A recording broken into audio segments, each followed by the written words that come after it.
ये सच में अद्भुत कथन है। पौलुस ने कहा, मेरे लिए सबकी अनुमति है, परंतु सब बातें सहायक नहीं है। मुझे ये करना अपेक्षित और लाभ ही, जब तक इसकी तुलना दूसरों से करे तो सब कुछ करना मेरे लिए न्याय है, परंतु मैं किसी बात का गुलाम नहीं बनूंगा, अधीनता में नहीं आऊंगा।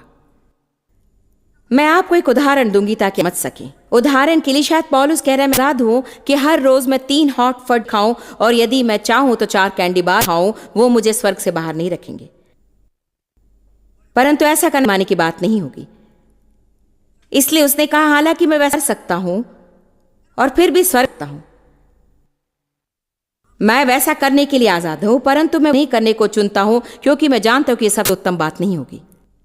यहीं पर स्वतंत्र चुनाव की बात आती है, और यही तो वो एक बात है, यही तो वो एक मुख्य बात है जिसके कारण हम के स्वरूप में सृजे जाने के स्तर में आए। हम आजाद है चुनाव करने। मैं तुम्हारे सामने जीवन और मृत्यु रखता हूं, चुन लो। ईश्वर हमसे जबरदस्ती नहीं करता कि हम उससे प्रेम, वो हमें आज्ञा मानने के लिए जबरदस्ती नहीं करता। वो हमें बताता है कि क्या करें, से फिर हम पर छोड़ देता है। यही तो आजादी है। इसका मतलब अपना चुनाव खुद करना, और बहुत से लोगों के लिए यही समस्या है। हम बुरे चुनाते हैं, परंतु फिर हम हमारे चुनाव की जिम्मेदारी लेना नहीं चाहते हैं। हम वो चुनाव करते हैं और फिर दूसरों पर दोष थोप, क्योंकि हमारे जीवन में वो बातें सही काम नहीं कर। क्या मैं आपको कुछ बताऊं, चाहे आप अभी किसी भी से होकर जा रहे हैं, चाहे वो आपके जीवन में कितने समय से ही, यदि आप आज से आगे परमेश्वर के वचन के साथ होने वाले चुनाव करेंगे, तो आप उस परिस्थिति से दिन ब दिन बाहर आएंगे। एक दिन के बाद दूसरे दिन, एक दिन के बाद दूसरे दिन, निर्णय के बाद दूसरा निर्णय, एक और निर्णय और एक निर्णय, और बहुत जल्दी ही आप बाहर आ जाए और बंधन में नहीं होंगे और आप आजाद होंगे। परंतु ये बस इसलिए नहीं होगा क्योंकि आप फ्रेंड्स में आए या कुछ टेप्स खरीद उसे अपने शेल्फ में रख दिए और उसे कभी नहीं सुने, या बस इसलिए कि आप हर रविवार चर्च जाते हैं। आपको अपने जीवन में परमेश्वर के वचन को लागू करना होगा, विशेषकर तब करना होगा जब आप इसे नहीं चाहते।